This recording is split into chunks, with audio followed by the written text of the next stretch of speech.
Our first lecture of the day is non-sociological approaches to psychiatric disorders. Specifically, we're focusing mostly on biology. So biological understandings of mental illness view it as a disease of the brain. Your brain is, quote unquote, broken.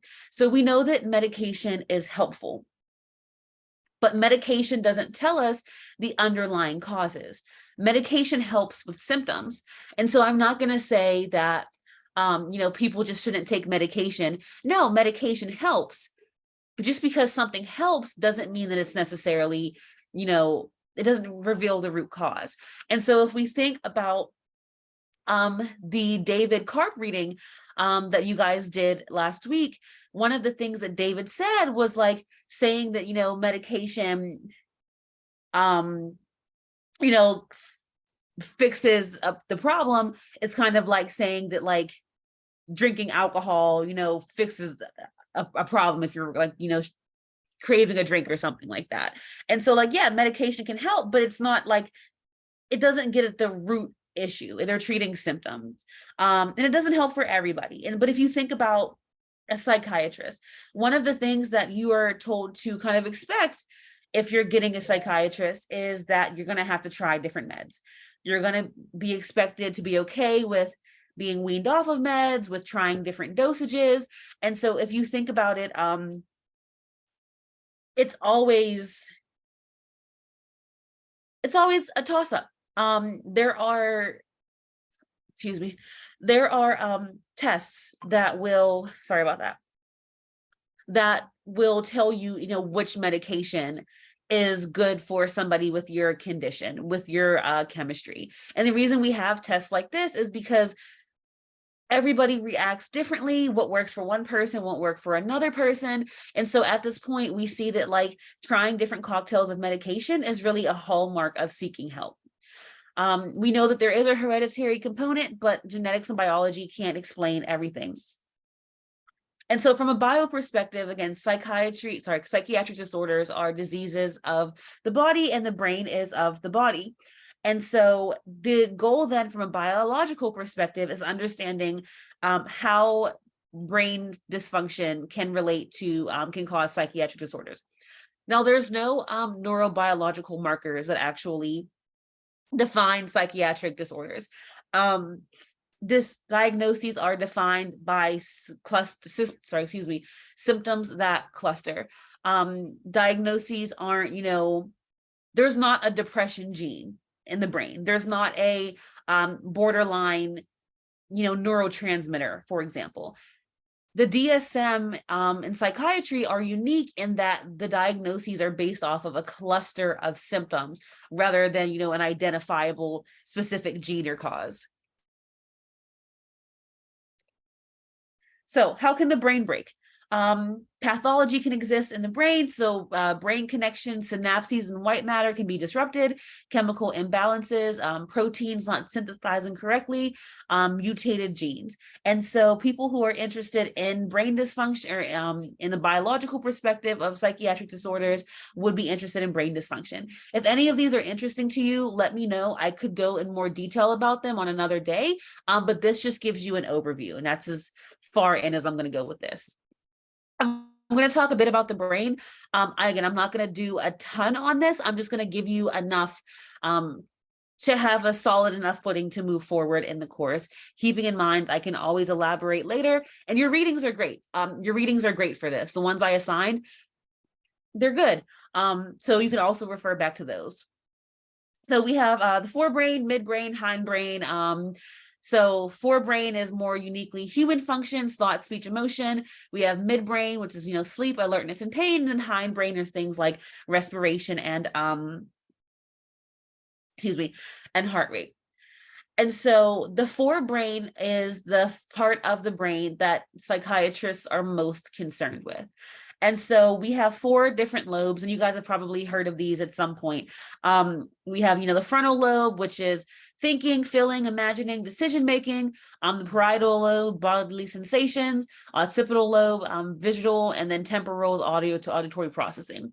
And so what I would like you guys to do is just go ahead and Google, look up however you want, Phineas Gage. Look up his story, and then why do you think that Phineas Gage comes up so much in a biological understanding of mental health? All right. And so keep in mind that whenever I'm separating these lobes out, it's just to explain the difference. In reality, our lobes work together. And so if you're having a conversation with somebody, you're going to be using your frontal lobe, your temporal lobe, your parietal lobe. So it's not just one or the other. And then psychiatrists are also interested in the limbic system. So the hippocampus, memory formation, motivation, etc.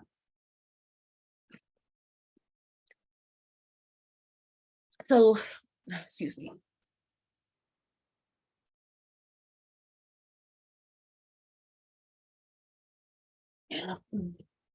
I'm so sorry.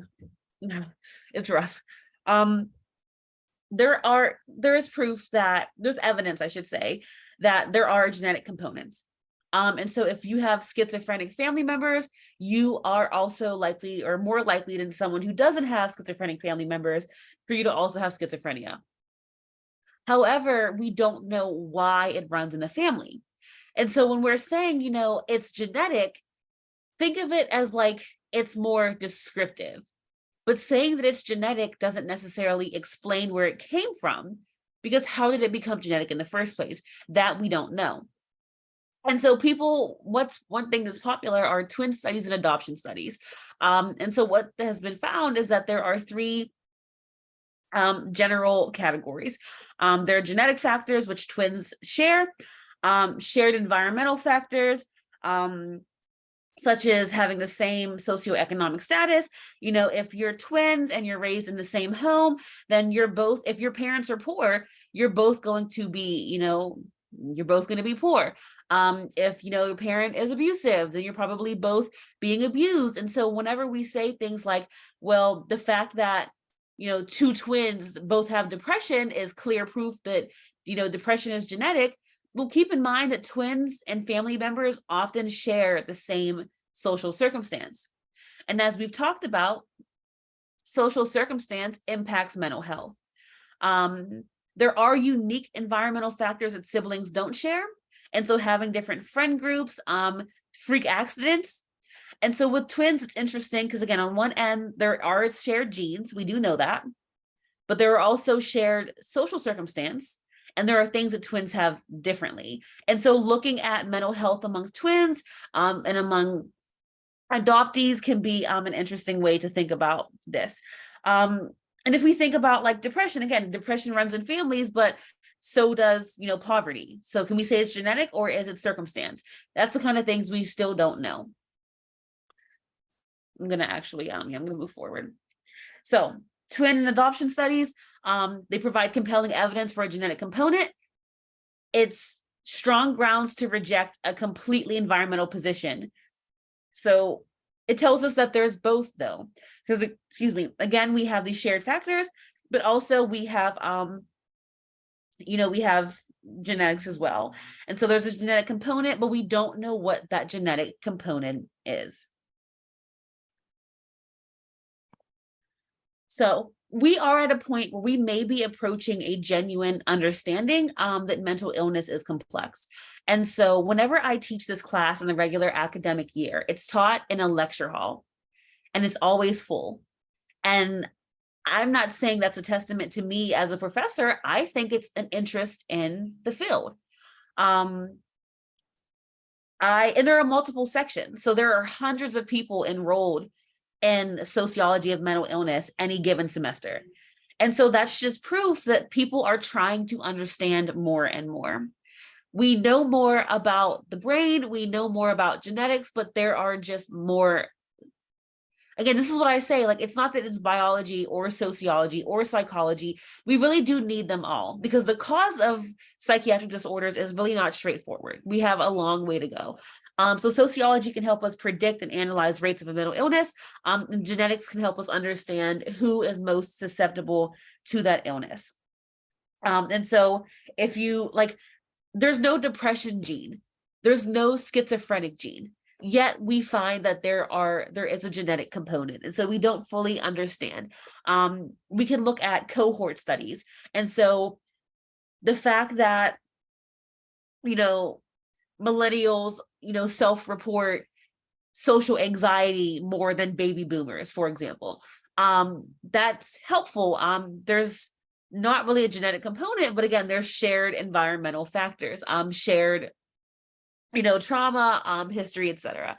And so sociology can help us, predict mental illness. And so if there was, and there's inflation there, if there's a recession, those kind of social factors can help us say, okay, well, this cohort might be more likely to develop, depression over time. But genetics would then say, okay, well, somebody who, has a history of depression might be more likely than someone else who doesn't have that history, even though that doesn't necessarily explain it. Okay, I'm going to leave this one here. I'm going to record one more lecture for you guys, but I'm going to stop this one right here.